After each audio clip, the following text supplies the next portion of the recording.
Salut tout le monde! Si vous avez suivi la série, vous avez découvert que nous avons déjà parlé de 3 choses concernant le trône de Dieu. L'approche du trône de Dieu, l'atmosphère du trône de Dieu, la vue depuis le trône de Dieu. Et aujourd'hui, nous allons parler des résultats quand nous venons en contact avec le trône de Dieu. Il y a beaucoup de fruits, beaucoup de conséquences produites dans nos vies et au-delà quand nous réalisons notre position devant le trône. Je vous donne quelques exemples. Numéro 1, la purification.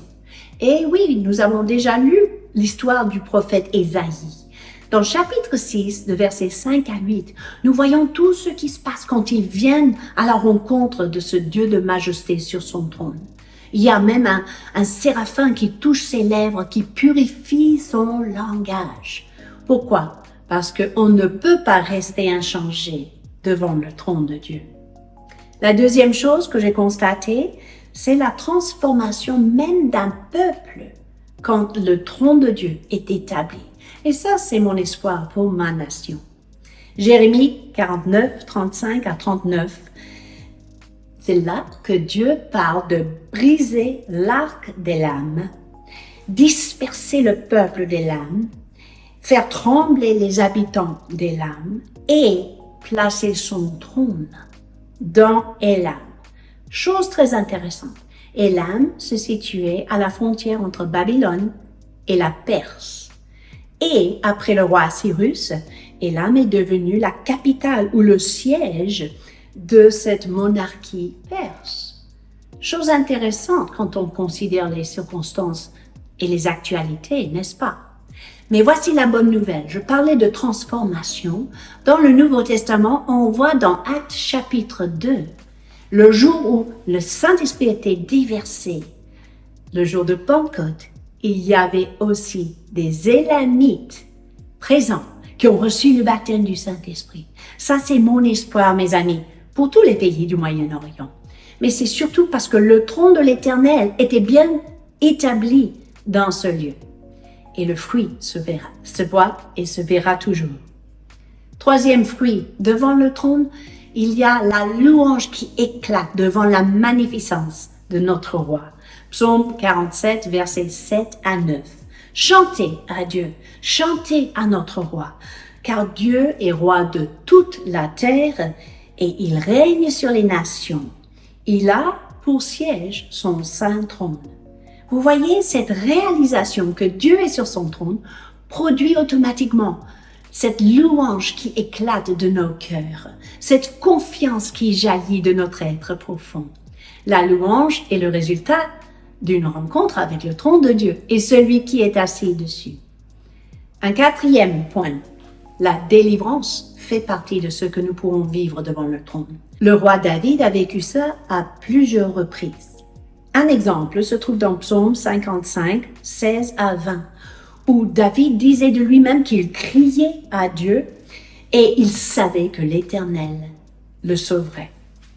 Il gémissait, il soupirait, mais il savait que Dieu entendait sa voix. Et il annonçait, Dieu me délivrera de mes ennemis et me rendra la paix, même s'ils sont nombreux ceux qui sont contre moi. Ça veut dire quoi? Lui, de toute éternité, assis sur son trône, intervient dans nos vies personnelles, face à l'adversité, face aux défis de la vie, face à la détresse. Nous pourrons compter sur son action quand nous faisons face à ces choses. Et nous pourrons voir que la paix, la force, la joie reviennent et nous serons sécurisés et encouragés par une rencontre avec le trône de Dieu. Et un cinquième point, Dieu lui-même est béni.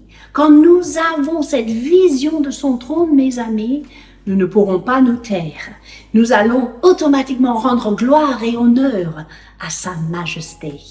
Psaume 103, 19 à 22, c'est un exemple, parce qu'il est marqué « L'Éternel a établi son trône dans les cieux, son règne domine sur toutes choses. » Et ensuite, on entend cet appel retentissant. Bénissez l'Éternel, vous ses anges. Bénissez l'Éternel, vous ses serviteurs. Bénissez l'Éternel, vous ses armées. Bénissez l'Éternel, vous toutes ses œuvres, dans tous les lieux de sa domination. Quand nous invoquons, accueillons le trône de Dieu, nous pourrons toujours découvrir que notre Dieu sera béni et magnifié. Et c'est ainsi qu'il pourra montrer sa puissance et révéler sa victoire. Donc, mon défi pour vous cette semaine, puisque le trône de Dieu n'est pas seulement un lieu à admirer ou contempler, mais c'est aussi un lieu qui produit des résultats dans nos vies. Approchez-vous de ce trône avec confiance et attendez-vous, anticipez à ce genre de résultats, de fruits positifs produits et dans votre vie personnelle et dans votre entourage. Et ça se passe à chaque fois que vous visualisez le trône de Dieu dans votre temps de prière et votre temps d'adoration. Je vous souhaite bon courage et je vous dis à la semaine prochaine.